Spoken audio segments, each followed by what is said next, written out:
Welcome to What If Xicor was in Dragon Ball Super. If you didn't already know, Xicor was the famous antagonist of Dragon Ball After Future, a fan-made manga created by a man named Toyble. But you may know him now as Toyotaro, one of the main guys behind Project Dragon Ball Super. DBAF is sort of Toyotaro's resume into getting into the main Dragon Ball franchise, so what if we merged together two of Toyotaro's greatest creations into one? Well, that's exactly what I did. Now I know the title says, quote, in Dragon Ball Super, which is the main premises of the video, don't get me wrong. But here, Xicor is officially going to have his saga after the events of Dragon Ball Daima. And here's how the story begins. Millions of years before the events of Dragon Ball, the 5 Supreme Kais of Universe 7 battled the fearsome Majin Buu. Some were destroyed, some were absorbed, but some were able to escape with what little power they had left. One of these lucky survivors was the West Supreme Kai. Battered and beaten from the battle, she drifts endlessly through space. This was her only option to escape the conflict. Unable to use the Kai Kai in her critical condition, she has no other option but to pray for her fellow Kais to find and rescue her. So days pass, then weeks, then months. At this point, she's completely frozen over from the cold winds of space. She soon loses track of how long she's been floating. And here, the hatred for her brothers and sisters begins to finally consume her. And this rage builds for the next million years, unable to die. This life is truly a fate worse than hell. But finally, her luck begins to change. Her frozen vessel finally lands on a planet with sentient life, which eventually unthaws the Kai. The world is known as Planet Yardrat. Here, the friendly locals nurse the West Kai back to health. But she really sees no point in staying here. She's strong enough at this point to use the Kai Kai, so she decides that there's only one place to go. Her original home of the Demon Realm. So she Kai Kais over to the location of her old spaceship, which is surprisingly still functional after a million years, and heads back to her homeland to enact her plan of revenge. She arrives and immediately begins scouring the land for a strong demon to begin her plan, and eventually finds one. This clan is extremely powerful, and their chieftain is a cut above the rest. So, the West Supreme Kai flies down and confronts the man known as Chief Cold. The request is simple. The West Kai only needs a blood sample. Here, she could use her Kai magic to cultivate a child with immeasurable power. Her only request is that down the line, she could call upon the child to defeat her enemies in the overworld. And Chief Cold immediately agrees to this. With a frost demon that powerful, Cold can very well take over the demon realm, making the clan quite wealthy. So, they come to an agreement, and a month later, Frieza is born. Seeing the insane potential of his son, Cold soon becomes uninterested with the demon realm. He needs to widen his horizon. Maybe relocating to the overworld wouldn't be a bad idea after all. With this plan in effect, we move the story 30 years into the future, and the West Kai can't believe what she's watching. All that time, all that energy, all that potential taken away by a single Saiyan? This is of course the battle of Frieza and Son Goku on planet Namek. He was thrown around like a rag doll after the Saiyan transformed. She must know more about this warrior. So, after seeing Goku fly away in a space pod, she decides to keep track of his trajectory. On the way, she notices the destroyed body of Frieza drifting through space, calling for his mommy. It reminds her of the million years she spent in the same boat, but he's no longer of any use to her. She looks away and continues after Goku. Sometime later, the West Kai's shocked to see Goku land on planet Yardrat. So, still watching from afar, she devises a plan. The day Goku's supposed to leave back to Earth, she approaches him as a lonely widow looking for love, and Goku completely ignores her. Until she mentions the feast awaiting at her house. Here, Goku eats until he can't anymore, which eventually leads to him taking a power nap before his flight. This is exactly what the West Kai's been waiting for. Here, she cuts Goku, stealing a sample of his blood, and Kai Kai's back to her spaceship. Goku awakens, confused by the absence of the woman, but whatever, he has to get back home. Back in the Demon Realm, West Kai abandons the Frost Demons and prepares to cultivate her next masterpiece, and this child is like none other. Half Saiyan and half Kai, the first of his kind. This is Xicor, the final hope of the West Supreme Kai. And due to the pathetic death of Frieza, Xicor's life in the Demon Realm is quite literally hell. Rigorous training all day, and no time for leisure like her previous failure. About 16 to 17 years pass since the birth of Xicor, and throughout the time, West Kai's been keeping an eye on Goku and friends. And she's ecstatic when the group makes enemies with Demon King Goma. And she's even more ecstatic when they actually take the trip over to the Demon Realm. Here, she watches the entire experience, and is quite thrilled by the battle between Son Goku and King Goma. He's so many levels above where he was on planet Namek, and could probably beat Xicor as is, but she doesn't fret. He's rapidly progressing, and it's only a matter of time before he gets his Saiyan growth spurt. A year and a half, that's all they need. So, exactly a year and a half after the events of Daima, West Kai and Xicor are officially ready to enact their revenge on planet Earth, and most importantly, Goku. After warping to Overworld, the ship lands on Earth, and Xicor emerges with the West Kai. Strange, the West Kai doesn't seem to sense Goku on this planet at the moment. She scans the universe for his key, and surprisingly finds it in the old training grounds of the Supreme Kais. Damn that Shin. But this does give an easy opportunity to get rid of the Saiyan fodder here on Earth before the real fight. She hasn't really been paying too much attention to the hybrid Saiyans on Earth, but they must be pushovers. So they decide to get the party started. Xicor aims his arm at a nearby city, and with a single blast, he evaporates half the city, killing millions of Earthlings. He screams with a voice that could be heard for miles, "Saiyans of Earth, your time is up, and your new king has arrived." And within seconds, 2 nearby Z-Fighters arrive at the scene. This is Piccolo and Gohan. Xicor, excited to finally see another Saiyan, proclaims that he's here to free his father and kill all the Saiyans that denied his reign. And this confuses the 2 Earthlings. Just who is this guy, and what is he talking about? But that doesn't matter right now. The guy just ended millions of innocent lives, so he needs to go. But it's odd. They can't put a finger on it, but something about this guy seems very familiar for some reason. So Gohan powers up to Super Saiyan and charges at Xicor. And this isn't even a fight. Xicor dodges everything Gohan throws at him without breaking a sweat. Seeing this, Piccolo joins in. But it's no use. They're getting completely overpowered by this guy. This is bad. They get beaten senseless by this unknown fighter, who finally gets bored and sends them to the ground. But they did learn something here seeing his ki. This is definitely a Saiyan. Feeling the battle, 2 more people arrive. This is Goten and Trunks, who are both on edge after seeing Gohan and Piccolo beaten on the ground. There's no time for games, they need to get serious. So they prepare the fusion dance, and succeed, creating the mighty Gotenks, who screams and powers up to the max.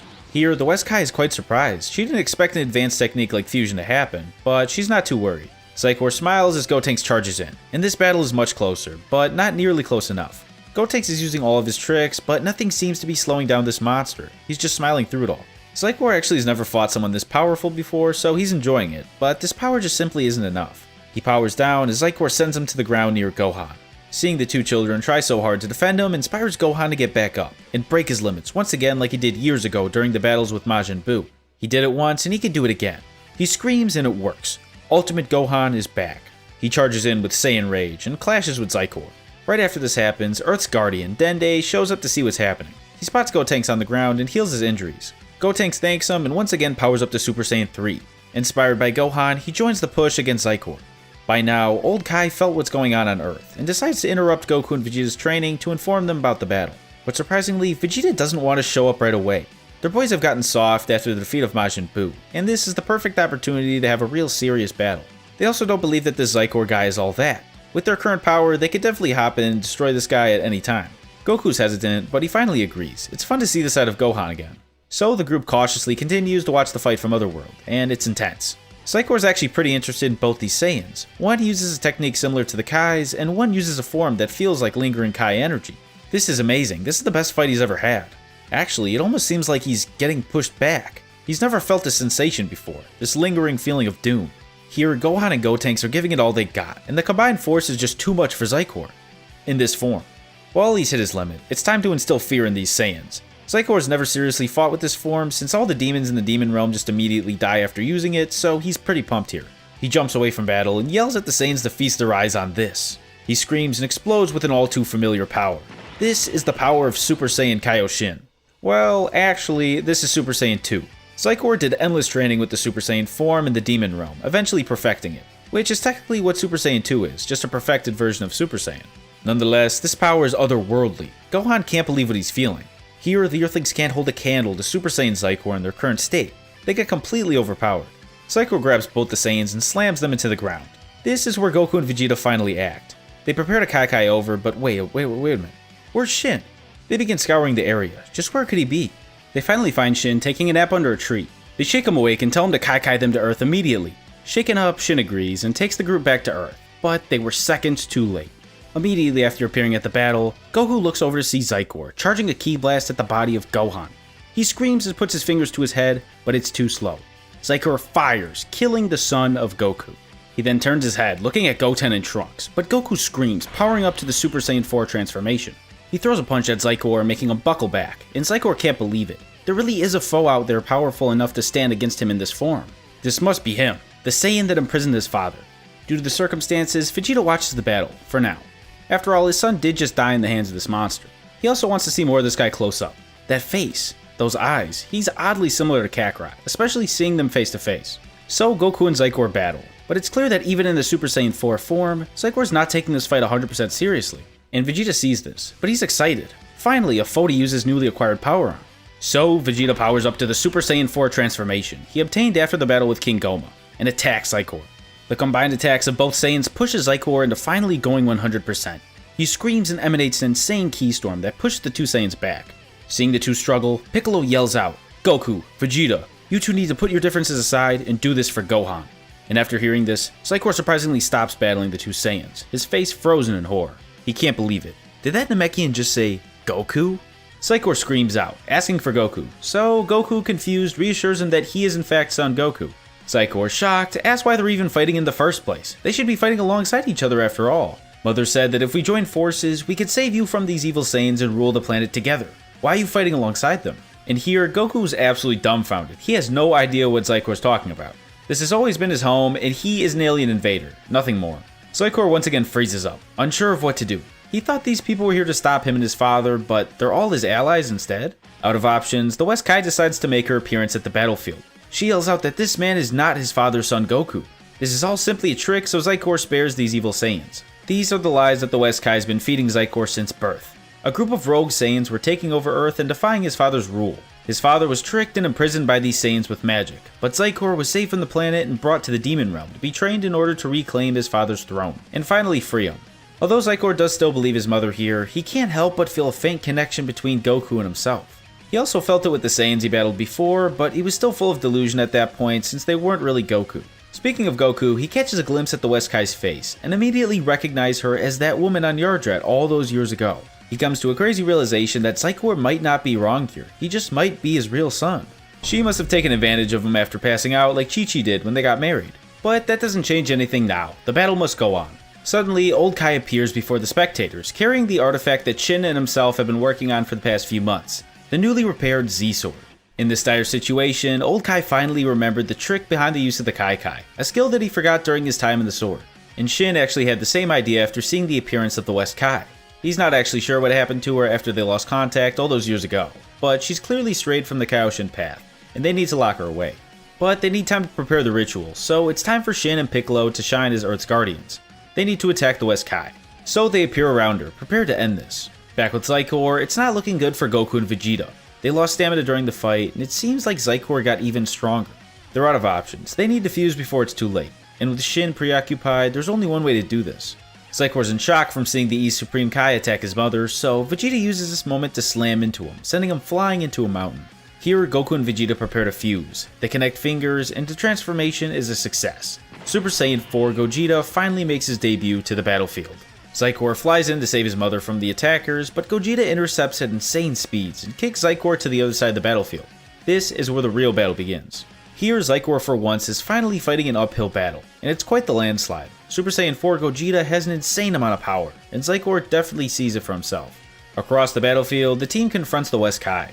She's quite powerful, but using Piccolo's strength and Shin's speed, they're able to keep up and even overpower the West Supreme Kai. They do this for a bit until they hear the call of the old Kai. The ritual is complete and the Z-Sword is all prepared. The West Kai sees the artifact on the ground and panics, but it's too late. She's completely surrounded. Before she can Kai away, Piccolo eventually gets over to her and sends her flying in the direction of the old Kai. Now's the perfect time. He begins the incantation and West Kai gets caught up in it. Weakened from the battle, West Kai tries to overpower the seal, but it's no use. She screams as her body gets swallowed into the Z-Sword, effectively sealing her away. Xicor sees this, but he's far too wrapped up in the battle to do anything about it, and Gogeta's not giving him any breathing room. This must be what undeniable power feels like on the opposite end. They battle until they can't anymore, and here, the two get into a massive beam clash, and it's clear who's on top. Gogeta effortlessly destroys Xicor's blast, and at the point of collision, Gogeta sends his blast up, avoiding the Saiyan Kai.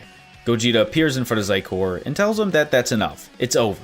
And with no power or fight left in his body, Xicor crashes to the ground, defeated. Gogeta defuses, and Goku begins to talk to the defeated man.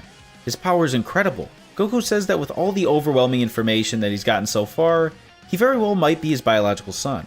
He's very sorry that he was never in his life, and he was forced to follow this dark path. But Goku didn't even know about his conception. So he's here to say he's sorry about the way everything turned out. And here, Xicor experiences real emotion for the first time. He cries and bawls his eyes out, confused about everything that's happened here. The group comes together and begins piecing things together with the information from Xicor. And here he finally gets to see the whole story about his life. He finally sees the truth about his mother manipulating him and keeping him as a weapon. He was never able to have a normal life with the one sole purpose of saving his father, but it turns out that the enemy he was forced to destroy the entire time was his father that he wanted to be reunited with so badly. But it's all okay now. Goku's finally here. This officially ends the Xicor saga. around a year and a half before the start of Dragon Ball Super. Here, I'll break down a bit about what happens on Earth.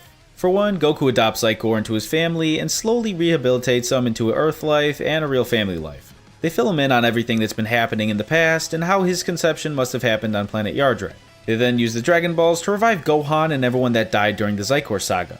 It's extremely awkward between Gohan and Xicor, especially since Xicor came to the realization that he sort of killed his half-brother. But Gohan was watching from Otherworld and completely understands his point of view, eventually forgiving Xicor for the misdeeds against Earth. Here, Xicor gets to know the Sun family, including Gohan and Goten. He even gets to know Chi-Chi, who sort of becomes a motherly figure to him despite not being related. It should be stated here that Xicor is much younger than the Xicor from DBAF. Here, he's around 18 years old at this point in time, so in between Gohan and Goten. And life goes on as normal as it could until the God of Destruction saga.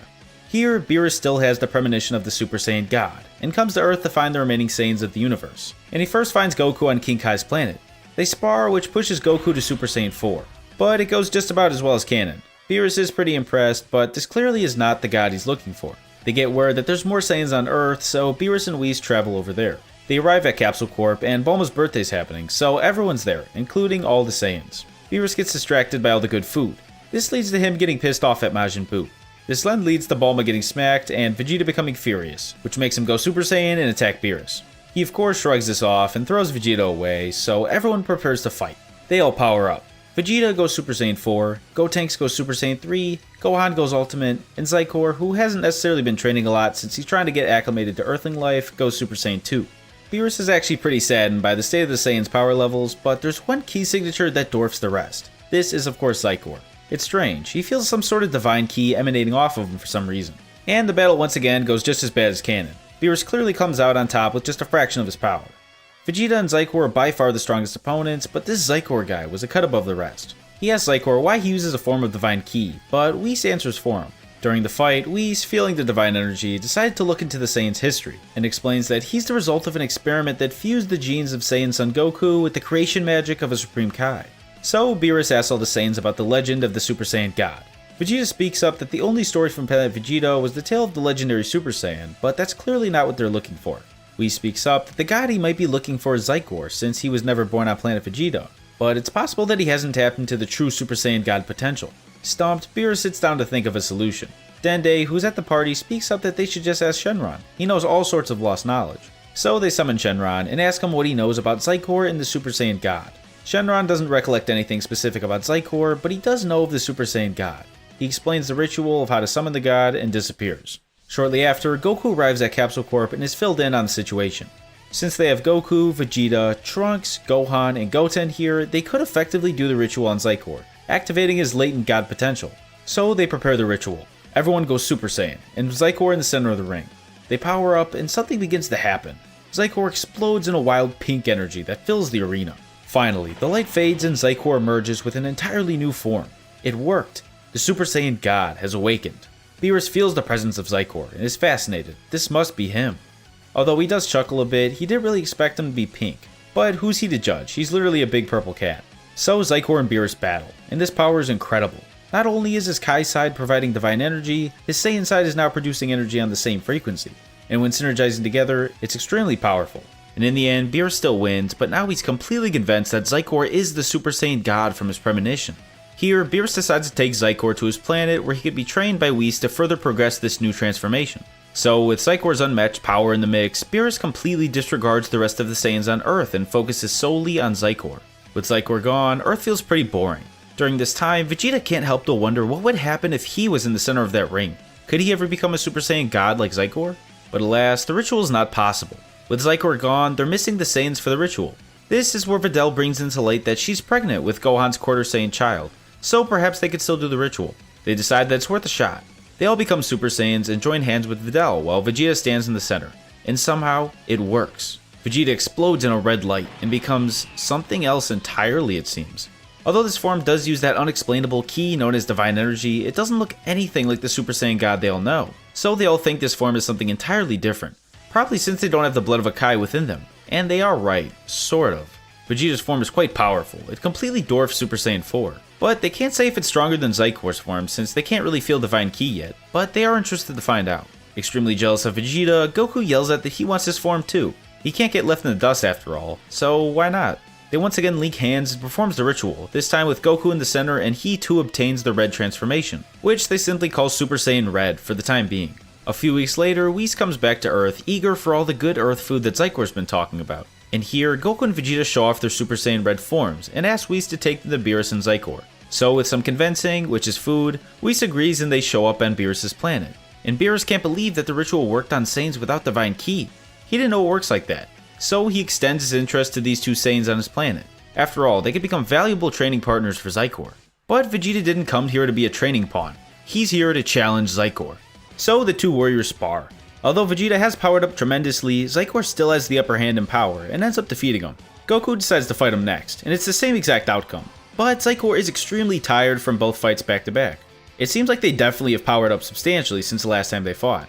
So here, the trio of Saiyans trained on Beerus' planet becomes stronger under the guidance of Whis, Beerus' attendant, who's much stronger than any of them realized. And this is life for the next 5 to 6 months. But something else is happening during this time. The build up to Resurrection F. Now, some people might be saying to themselves that nothing really changes in the saga, and you would be very wrong to assume that, since DBAF completely changes the character known as Frieza. While the Saiyans are away from planet Earth, Frieza's henchmen sneak over there, and they finally get the chance to resurrect their Emperor, Lord Frieza. At long last, he's returned. Back at the mothership, Frieza hears of the many battles Goku and friends have fought over the years that he's been dead. And although he's shocked about the death of Majin Buu, he's especially shocked to hear about the most recent battle with the West Supreme Kai and her son, Xicor. And he can't believe this. He loses one fight and his mother completely throws him to the wayside for a new son. And even worse, he's half monkey. And even double worse, he's the son of his arch-nemesis, Goku. In a way, he's jealous of his half-brother for being mother's favorite. So here, he vows to kill Xicor as well as the rest of the Saiyans on planet Earth. Perhaps it's finally time to train.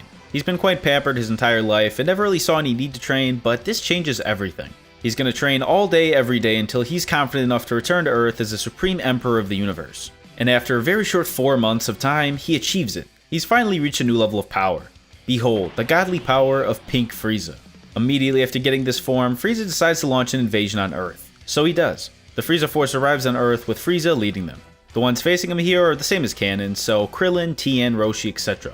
And they decide to hold off the Frieza force while Gohan faces off with Frieza. At first, Gohan and Xicor were standoffish due to the whole Xicor killing him thing, but after understanding Xicor's painful childhood, the two created a strong bond. He was technically Gohan's younger brother after all.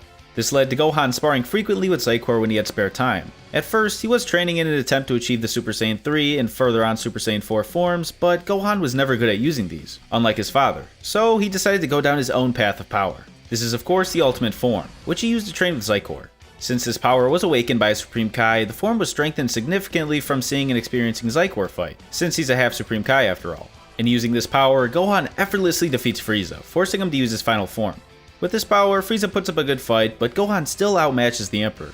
At this point, Frieza has no other option. He wasn't expecting the Saiyan to be so powerful. But it's no issue for what he has in store. So, Pink Frieza is finally awakened. And even using his full power, Gohan can't seem to hold a candle to this warrior. He gets knocked unconscious by Frieza. But he held off Frieza for long enough. Suddenly, 3 fighters appear before the Emperor. This is none other than Goku, Vegeta, and Xicor. Frieza laughs maniacally. "It's a family reunion, my little brother's all grown up. It's a shame Mother's not here too, that would make killing you all much easier." Xicor just shrugs and says that he has no idea who Frieza is, but his ki does seem pretty familiar. It kinda seems like his own in a way.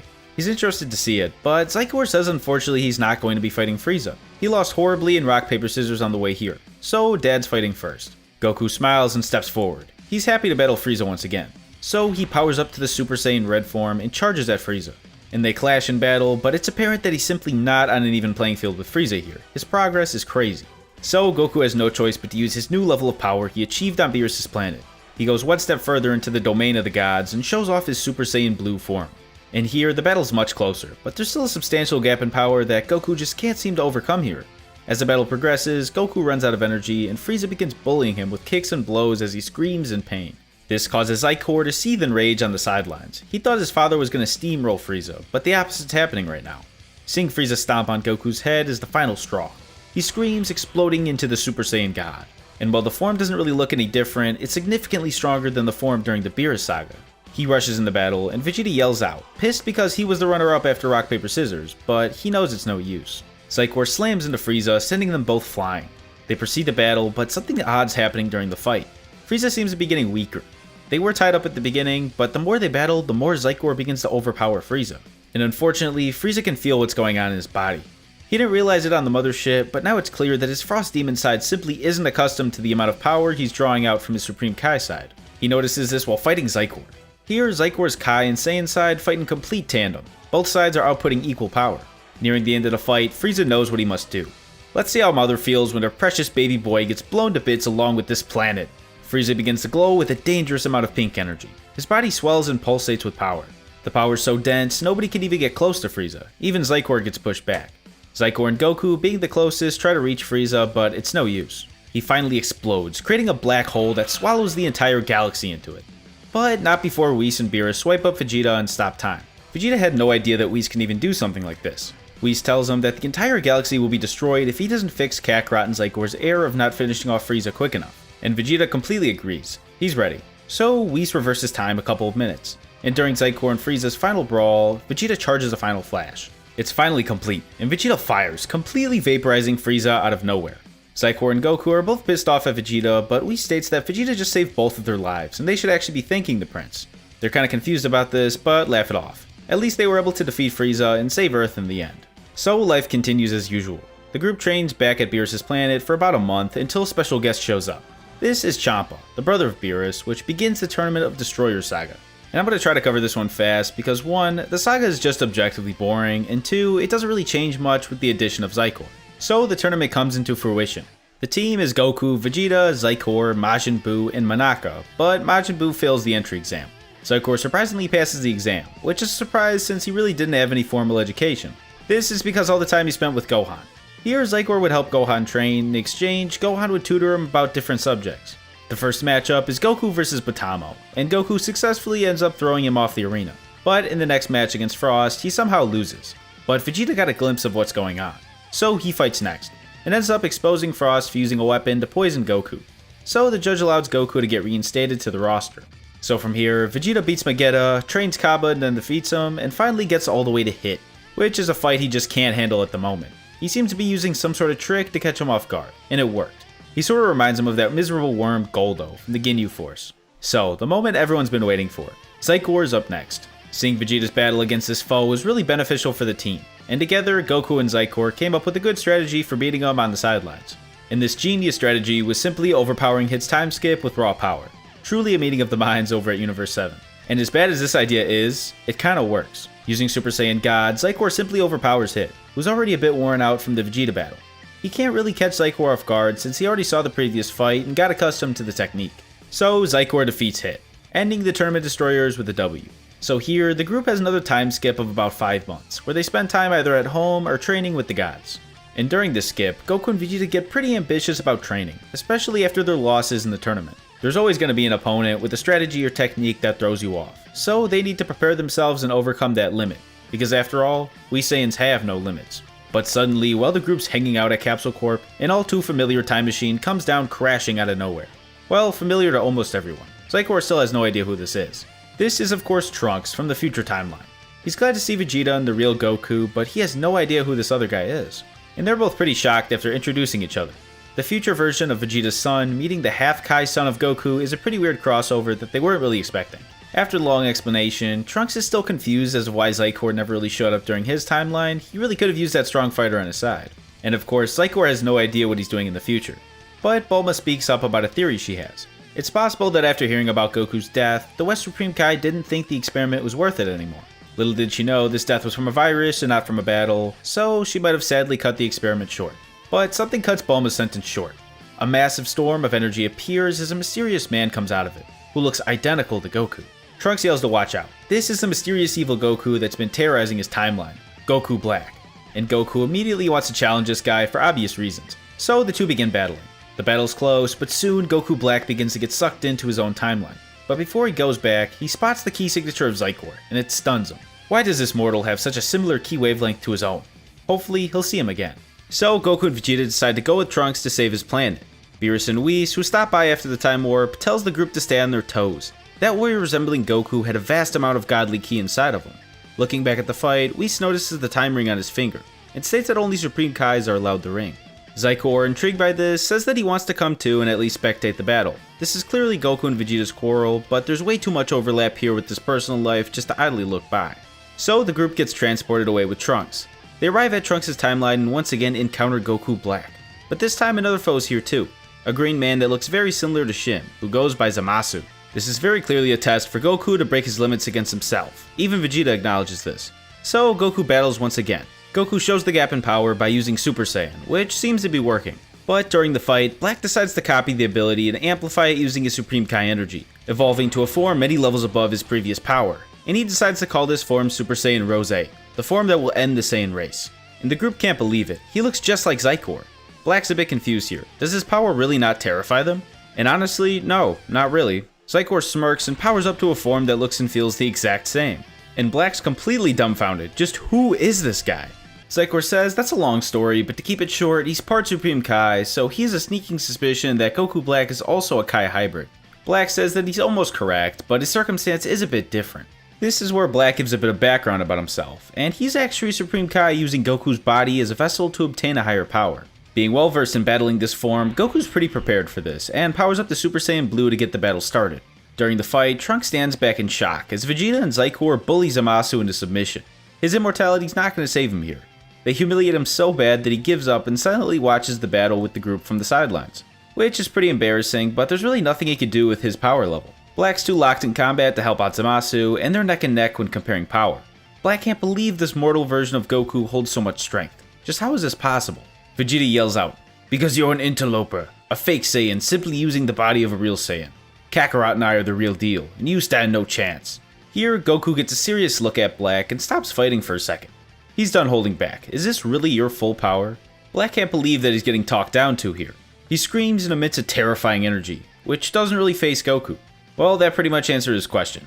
So Goku decides to finish this. He screams and powers up to a form beyond Super Saiyan Blue.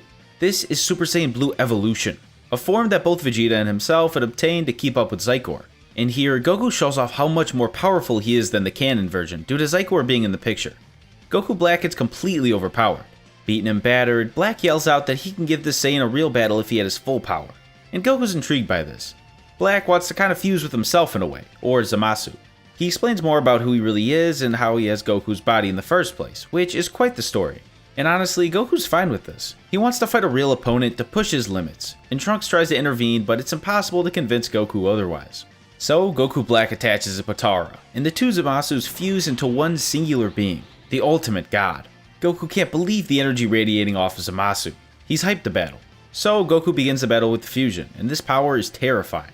No matter how much stronger or faster Goku gets, Zamasu always seems to be in a level of his own. The worst part is that Goku can't seem to do any permanent damage to his foe. His regeneration reminds him of his battle with Majin Buu. He seems to just completely heal any injury he dishes out, and Zamasu's only getting stronger. Jealous on the sidelines, Vegeta decides that it's his time to shine. He powers up to his own Super Saiyan Blue Evolution form and joins Kakarot in the battle. And together, they actually begin pushing back Zamasu's divine power. Little by little, his regeneration seems to be getting slower and slower. So they push forward and continue their onslaught.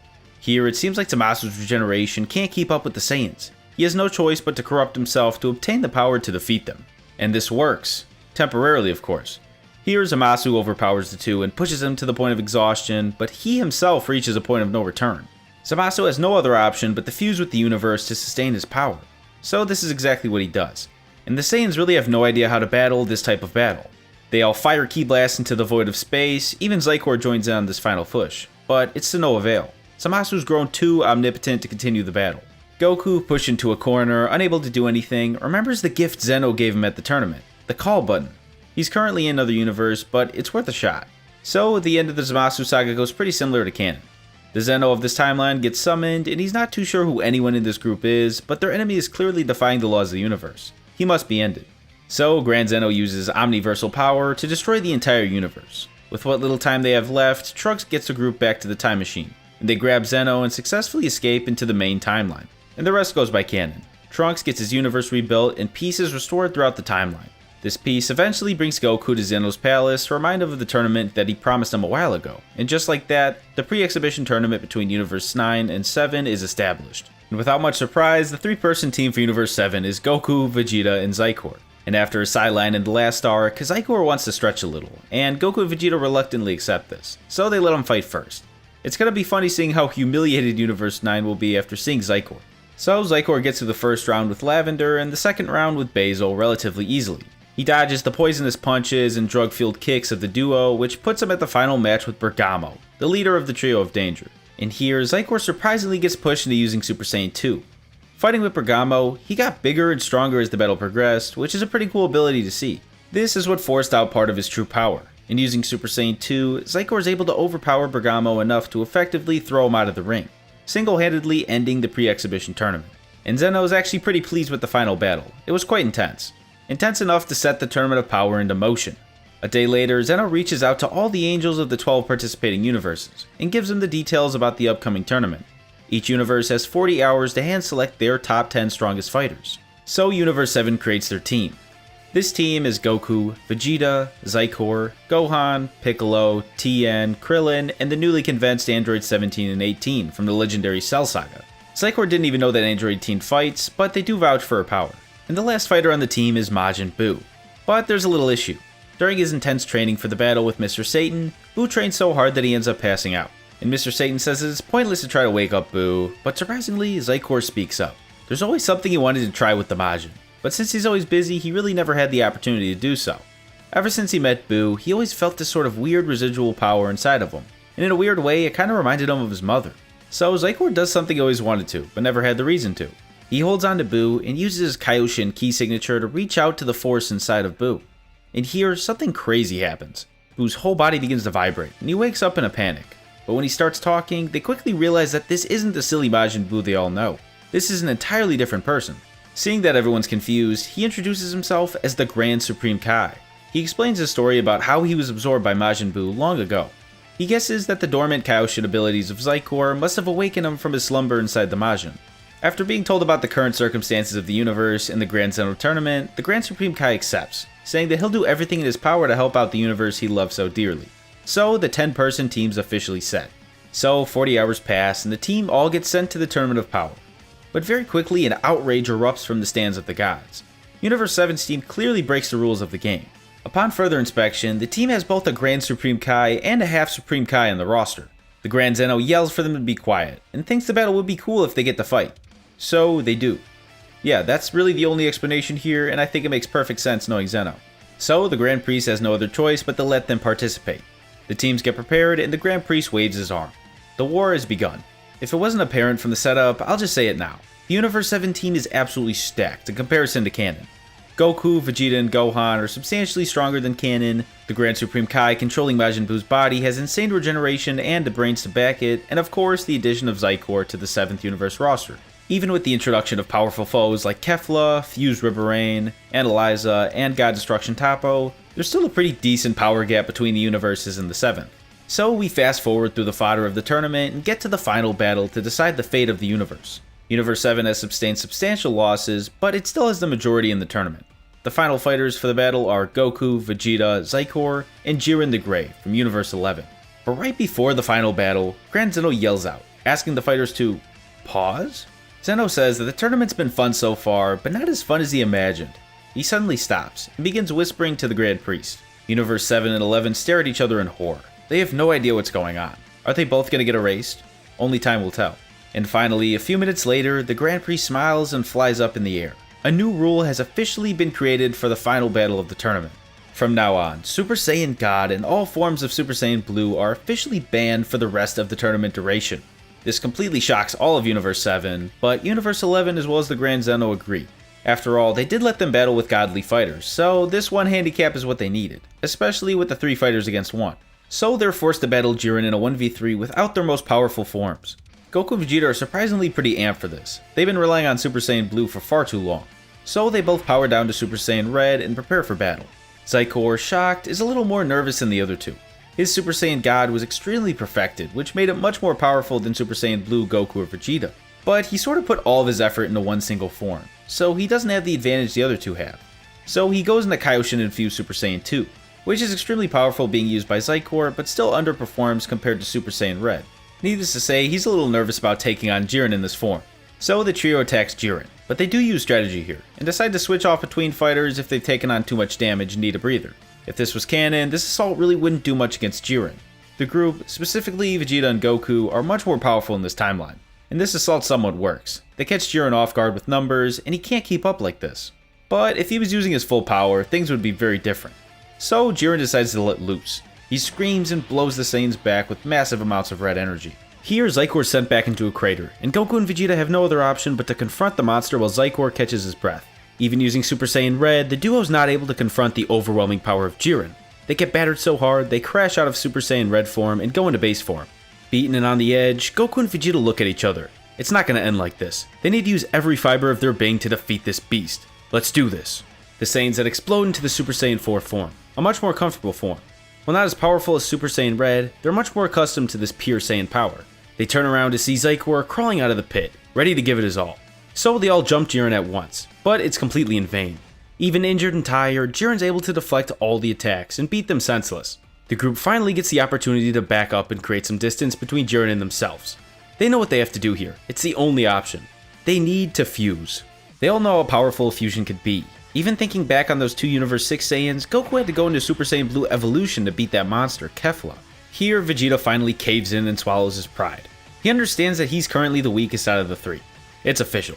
Goku and Xicor need to fuse here. It's the only way to win. The closer the relationship, the more powerful the fusion. And what's closer than the bond between father and son? After all, this is exactly why they showed Xicor the fusion dance in the first place, just in case this was the only way to win. But Jiren's approaching quickly. Vegeta screams and uses the last of his power to go into Super Saiyan Red. Just 1 minute, that's all they need, and he's gonna give it to them. He charges in, holding off the beast that is Jiren. So they ready the dance. Super Saiyan 4 Goku on the right, and Super Saiyan 2 Xicor on the left. Fusion ha! And finally, Ziku is born. A crazy amalgamation between Super Saiyan 4, Super Saiyan 2, and a Supreme Kai. They arrive at Jiren's battleground, but Vegeta is already crushed. They arrive just as Jiren sadly tosses Vegeta out of the ring. It's just them now. And this fight is legendary. The combined power of Goku and Xicor is unimaginable, even without using their most powerful forms. The father and son fusion is just what the Universe 7 team needed to stand up against Jiren without their final forms. And it's working. Ziku's putting up a great fight against Jiren. They're neck and neck, continuously beating each other down with punches and ki blasts. The battle continues, and both fighters soon reach the end of their limits. Jiren's completely exhausted, while Ziku's fighting more and more sloppy as time passes. They're losing power at a rapid pace. Here, Ziku's becoming unstable. It's an extremely powerful fusion, but they never fused before, and it's starting to separate. So they need to end this now. Both fighters know it's coming. They create distance, each charging their own final resistance for the universe. Jiren puts his hands up in the air, creating a colossal slash, while Ziku puts his hands together, charging a final ultimate Kamehameha. And finally, the blasts are ready. They stare prepared to end this, and they fire. The blasts collide and shake the entire galaxy. The Spectres can't believe this final display of power. It's incredible. But suddenly, Jiren's blast begins to slowly start moving in the direction of Ziku. He's doing everything in his power to stop this, but he can't seem to stop Jiren's crazy power. So Ziku screams like he's never screamed before. He's gonna put everything he has into this last push. The blasts come to a halt, but Ziku's not done. In the heat of the moment, just for a second, Ziku explodes with a pink Super Saiyan God energy, as he accidentally transforms into the form. And this gives the ultimate Kamehameha the energy it needs to officially break through Jiren's attack, sending him spiraling out of the arena. And at last, Universe 7 wins the tournament. But Belmont yells out in anger. That form, it was banned by the rules, that win doesn't count. But Whis clears his throat and speaks up for Universe 7. Technically, the forms Super Saiyan Blue and Super Saiyan God were banned for present fighters like Goku, Vegeta, and Xicor. But due to the godly rules regarding fusion, this warrior is an entirely new person. A person that wasn't really on the battlefield when the rule change happened. This opens up a whole nother can of worms, such as, does Ziku count as an 11th entirely new contender? But regardless of common sense, this is the loophole that Whis proposes to the gods. And while it is quite the unorthodox win, Grand Zeno does allow this. What a cool finale for the tournament. But it doesn't really matter since they shortly after use the wish to resurrect every universe lost in the tournament. So Universe 11 somewhat accepts their defeat. And after that, the Tournament of Power is officially over. And life goes actually pretty normal for the next 2 months. But suddenly, Earth gets an unexpected visit from a familiar face. Gohan and Piccolo are the first to detect the power level approaching from space. While it is pretty weak, they decide to investigate. And to their surprise, their old friend Jaco comes out of the ship. They see him attempting to break into Satan's residence, so they sigh and apprehend the group, who really stands no chance. They need to explain themselves now. So Jaco spills the beans about his plan to abduct the Grand Supreme Kai hiding inside Majin Buu. A powerful prisoner by the name of Moro the Planet Eater recently escaped from prison. So they need the power of the Grand Supreme Kai, the original sealer of the monster, to once again save the universe. They received intel that the man they need is hiding inside Majin Buu's body. And yeah, the Z-Fighters sorta just cut to the chase about the Grand Supreme Kai already being conscious. The patrol turns over to Majin Buu as his body shudders. The Grand Supreme Kai takes over, and it seems like this is the real deal. He's pretty familiar with Moro since he battled him millions of years ago, and believes that he's gotten even more powerful with age. And here he willingly accepts to join the Galactic Patrol. But it wouldn't help to bring Earth's finest warriors along just in case. So where are they? After the Tournament of Power, the group decided to spend more time over at Beerus' planet. Whis wanted this to happen so he could spend more time with Goku. It's fascinating. He's immortal, but it seems like he's at the cusp of an all too familiar ability. One that resembles the Angel. So Whis uses the 2 months time skip to push Goku in the direction of this power. And Beerus also has his eyes on somebody. This is Vegeta. Beerus can feel it in his energy and his demeanor. This Saiyan has the makings of a god of destruction and training. Perhaps he could possibly start to think about retirement. So he's going to start personally training Vegeta for a bit. This leaves Xicor feeling a little out of place. Nobody's really focusing on him for once, which gives Xicor time to do something that he's been thinking about for a while now. He realized that he's been focusing almost entirely on his Saiyan heritage since he's always surrounded by Saiyans. So he sort of neglected his Kai origins in a way. His Kai side always reminded him of his sealed away mother, which brings back some bad memories, but perhaps it's time to finally confront it. So Xicor decides to take some time to head over to the realm of the Kais to train in the way of the Kaioshin under Shin, Kibito, and Old Kai. And this is basically what the group's been doing for the past 2 months. After the Jaco appearance, King Kai reaches out to Goku and Vegeta with the urgent news about Moro. The Galactic Patrol used their resources to predict that Moro's en route to planet Namek, and they need their help. So Goku and Vegeta immediately return to Earth and join up temporarily with the Galactic Patrol. The group notices that Xicor's missing, so Goku brings up that he's over at Shin's place. But he didn't really want to cut his training so soon, and figured that him and Vegeta were more than enough to stop this guy. So the group gets in a ship and heads over to planet Namek to confront Moro. They arrive and eventually sense the ominous key of Moro the Planet Eater, and meet him for the first time. They prepare for battle. At first, Moro doesn't seem too special, but as they battle, it seems like he's getting more and more powerful and agile. This is a good battle to see how much they've improved. So Goku and Vegeta work through their forms. Super Saiyan to Super Saiyan 4 to Super Saiyan Red, and finally to Super Saiyan Blue. When they reach Blue, they finally figure out how this guy fights. He siphons energy. They can feel it as the battle progresses. He's not just getting faster, they are getting slower. It seems like the planet around them is dying as well, so they need to finish this now. They both erupt into Super Saiyan Blue evolution and damage Moro pretty good, but it's not enough. The Saiyans, the Namekians, the entire planet, this is the fuel that's fueling Moro to overcome their power. By the time the Saiyans realize the error in using a form so powerful, it's already too late. Moro's become unstoppable, even with the Grand Supreme Kai joining in on the fight. He attempts to seal Moro, but it's too late. The seal unfortunately is not enough to hold him for long. In the end, the group barely escapes with their lives, and Moro massacres the Namekians, but not before using the Dragon Balls to summon Porunga. He needs his youth back, and with a single wish, the dragon restores Moro to his youthful form while keeping the power he's amassed. So after their escape, the dire training of the Saiyans finally begins. Goku begins his harsh training with Beerus to push him into a path that he's so close to. Whis thinks Beerus would be a good trainer since Goku and himself share some similarities. Goku can't believe that Beerus is an angel, but it kinda makes sense after sparring with him. And here, Goku breaks his threshold and unlocks the power of the angel, finally. Ultra Instinct. While it is still imperfected, he could somewhat use the power in combat. And Vegeta decides to train as hard as possible with Beerus. He's been learning some crazy techniques that would be really beneficial to master before their next encounter with Moro. Meanwhile, Xicor is informed about the surprising loss of Goku and Vegeta, but he's happy to hear that they made it out alive. He's going to be training as much as possible with Shin before the next battle. He's learning some really helpful magic from Shin and the Old Kai. Hearing about Xicor's progress in becoming a Supreme Kai, the Grand Supreme Kai believes that he could further progress Xicor's progress with an ancient Kai ritual used on all Kai that go down the path of the Kaioshin. Even though Xicor is only a Kai and not technically a Supreme Kai yet, he decides to make an exception and personally head over to the realm of the Kais for intense training. About a month later, Moro's prisoner army finally decides to make a visit over to Earth to extinguish the threat. While the Saiyans are gone, the Earth fighters remain. Here, Gohan, Piccolo, the androids, and the rest of the Z fighters confront the prisoner army. They have some powerful members, and the sheer amount of fodder slows down the fighters a bit, but they persist until the Saiyans arrive to help. Shin's the first one to feel the battle from the land of the Kais, and informs Xicor, who immediately Kais over to Earth. The others are pretty happy to see Xicor get over here so fast, but they can't believe the energy that Xicor is radiating, even in base form. His aura finally feels perfect. Wait a minute, did somebody say perfect? Sal, get out of here, wrong story, man. After learning to use both his Saiyan and Kai side effectively, Xicor's energy is insane, and he effortlessly is able to defeat what's left of Moro's prisoner army. Goku and Vegeta arrive to Earth shortly after from their training, but it seems like Xicor cleared everyone out. All that's left is Moro, who descends from his ship. The final battle is about to begin. The three most powerful Saiyans in the universe are back together once again. And of course, for old time's sake, they play rock, paper, scissors to determine who fights first. And Goku wins. He doesn't waste any time like before, and immediately goes into Ultra Instinct's side.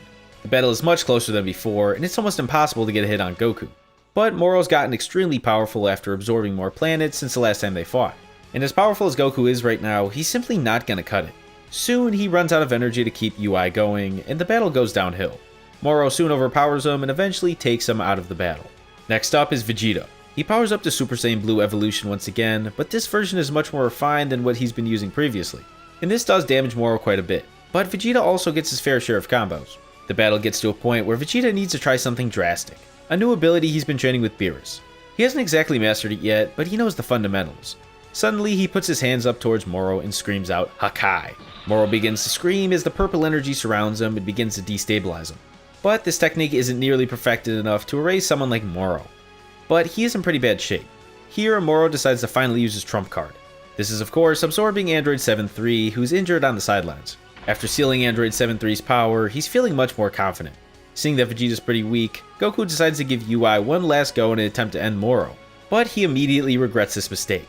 The sphere in Moro's head flashes with a bright light, and Moro becomes surrounded with an energy similar to Goku's Ultra Instinct. And this is the power that Moro uses to finally best Goku and Vegeta.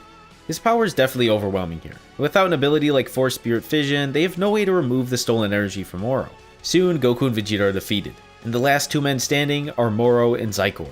The final battle begins, and Zikor's Super Saiyan God form has an entirely new aura. He's achieved a level of perfection above even Goku and Vegeta. The two clash, and their power shakes the entire universe. For once, Moro battles a foe that's worthy of his full power. Here, Xicor tries all of his tricks to defeat Moro, even using the Kai Kai to get better positioning, but it seems like the Ultra Instinct Moro's using is keeping him out of the way. Soon, despite all of his power, it seems like Moro surprisingly has the edge on Xicor. He's finally being pushed to the limit.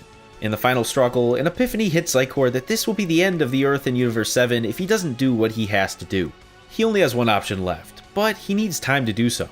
Beerus, watching from the sidelines, begins talking to Xicor telepathically. Is there a way to defeat this monster? Xicor explains himself, and Beerus sadly nods his head. He knows what he must do. For once in his life, he must go against the will of the Grand Priest for the sake of the universe. So Moro runs into the battle and attacks Moro. This gives Xicor the time he needs to prepare one last final seal. Watching the battle from Otherworld, Shin, Old Kai, and the Grand Supreme Kai go into a panic. They know what he's doing, but it might just be the only way to stop Moro. A seal created by either of them wouldn't have the power to stop Moro for long. But it's sad to see him resort to such technique. Xicor is truly the last hope of the universe. Beerus holds off Moro until he feels an odd feeling in his ki.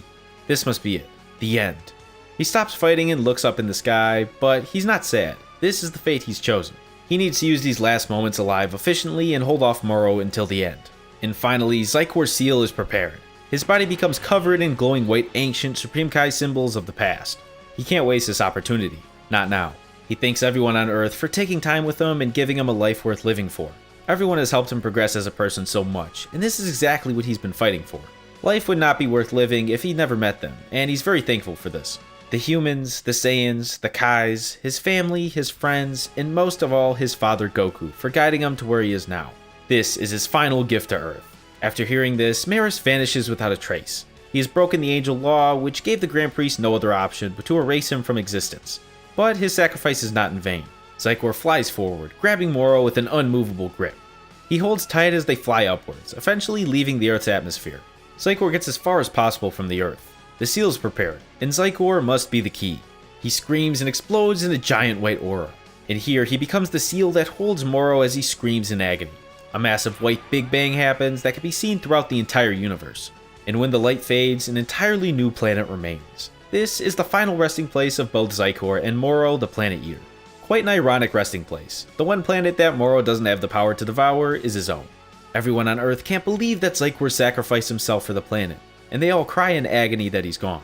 But Gohan looks up at the planet, wipes his tears, and smiles. He died a true Saiyan's death.